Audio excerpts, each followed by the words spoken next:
Some amazing people stepping up and speaking today. We've got a friend of this movement that's been a friend of Tommy, a friend of what we do for a very long time. Give it up for the former leader of UKIP, Mr. Gerard Batten.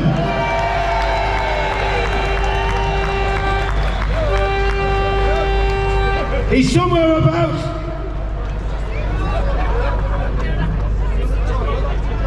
I think Gerard Batten's got hypothermia, so we'll have to wing it for a few minutes. Get the guy to play the next song. Next song, get the next song on. Where is he? We're playing hide and seek with Gerard Batten, and we found him. Here he is. He would just keep you all waiting. Gerard Batten, everybody.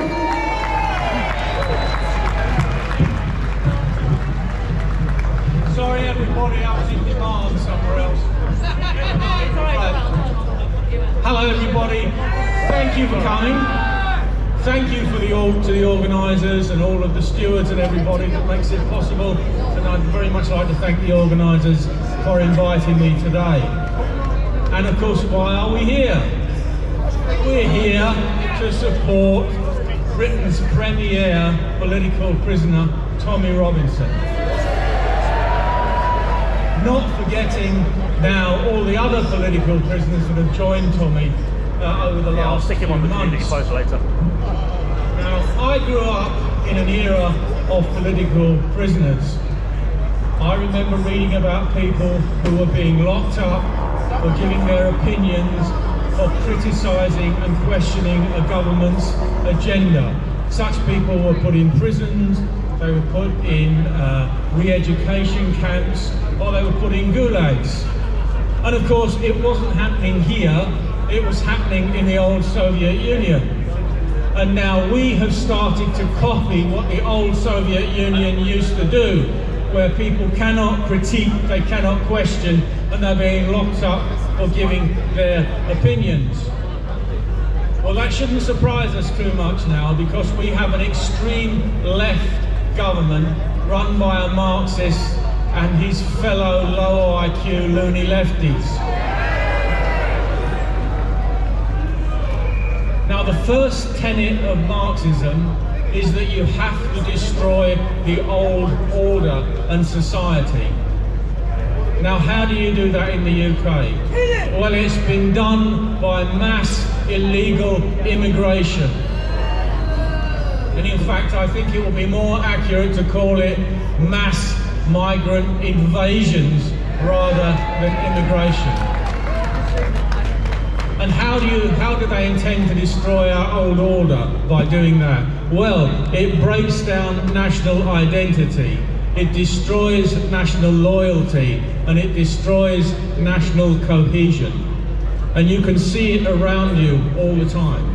You see it in the general lawlessness, the general low-level crime, the organised crime of foreign criminal gangs, and of course, as has come to light more and more, in the organised rape and prostitution, industrialised prostitution of underage and general white girls. All of this has been done for a reason: to destroy our cohesive society. Now, during the lockdown, you may remember, during the Troubles last summer, a man was sent to prison for posting a meme. And that meme had a picture of some illegal immigrants, and then it had a caption saying, "Coming to a town near you soon." And he was in prison for that. Well, he was telling the truth. And that truth was confirmed last week by the government's Office for National Statistics.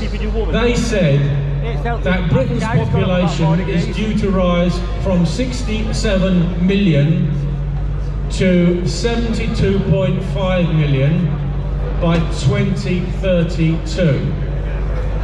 That is the demonstration that that man was telling the truth. It's coming to a town near you over the next 5 years if you haven't got it already. The government is letting in 900,000 people a year at the moment. Now, I cited the old Soviet Union earlier on, and those of you of my age and a bit younger will remember that they had their heroes of free speech too. In Russia they had Alexander Solzhenitsyn, in Poland they had Lech Walesa, in Czechoslovakia they had Václav Havel, and many, many more unsung heroes who paid a heavy price for defying the government. But the government, and more importantly the system, was eventually overthrown because you cannot deny the truth forever. Well, our national hero now is Tommy Robinson. So that have 9% on it? And all of those other fellow free speechers that are paying the price in prison for pointing out the bleeding obvious. Now, what can we do? What can we do? Well, all we can do is what we're doing now. We can continue to tell the truth, continue to speak up, continue to support the social media channels that are replacing the old legacy media. They cannot imprison everybody. Now, we have to thank God for Elon Musk, who has brought this issue into an international spotlight. Maybe even President Trump may decide to say something about it. Let's hope so. So carry on what we're doing, do whatever you can think of to do to support Tommy. One of the suggestions I had is send him a card in prison. He's getting thousands and thousands and thousands, so maybe the prisons will get fed up with trying to sort through his mail and put him in an open prison. Let's do what we can. Thank you very much. Is everybody having a good time? Let's keep it high energy all the way to the very end. We've got 1 hour left, and we've got to plough through the speakers so they all get the opportunity to speak and spread some love. Now, this is one of my favourite men on X, and he said, make up what you want about me. So I'm going to say he was lead singer of the Beatles back in the day. Navy Bands, come on! Yeah, I've left John, Paul and Ringo backstage.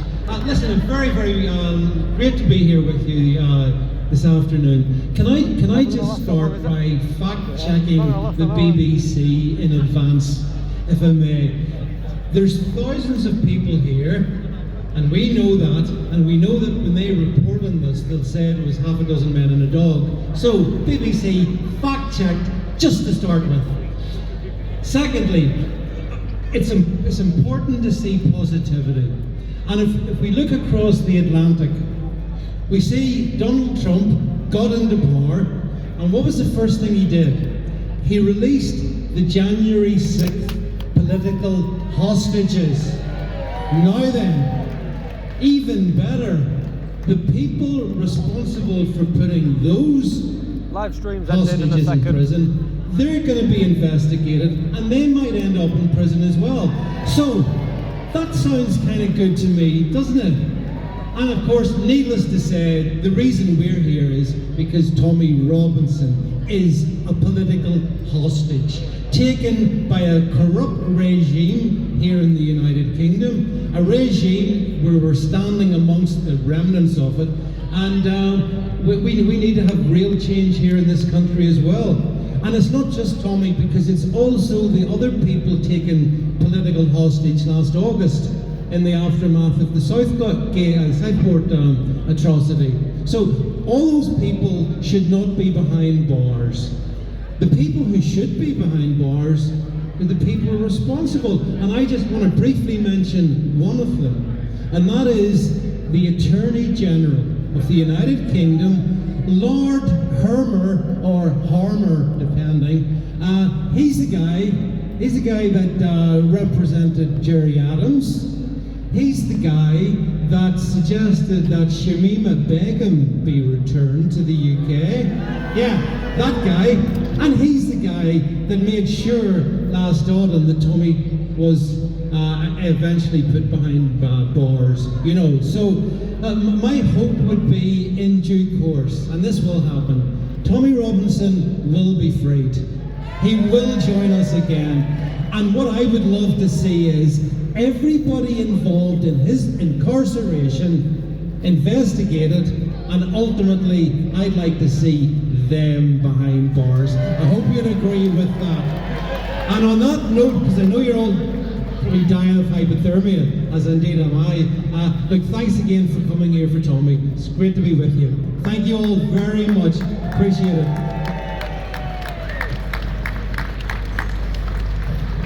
Another wonderful man. And now we have got Urban Scoop's international reporter, Vicky Richard. Let's hear it for her, come on!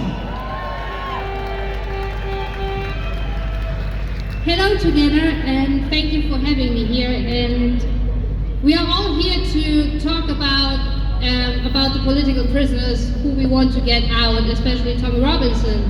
But we should never forget the people who died in prison because of political imprisonment. So I will name internationally from 3 countries the people who died in political imprisonment. I start with the UK, and you all know Peter Lynch, who committed suicide in prison. We should never forget his name. I come to Brazil. They had a January 8th. It was the same bullshit like January 6th, only in Brazil. Clézon, he died on pneumonia in prison because Demorais, the Supreme Court judge, didn't let him out because he was too sick.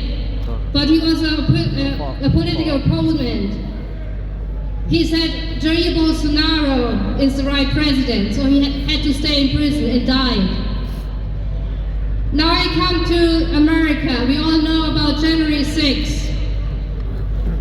In January 6th, we have suicide in prison. Matthew Perna, Mark Ernst, Gord Matcham, Christopher Georgia, David Hummel. They all committed suicide because they were standing up for their right of freedom of speech. We should never forget their names. Two other J6ers didn't die on suicide, but Julio Pujua died just days after his release from prison, where he had been diagnosed with stage 4 cancer.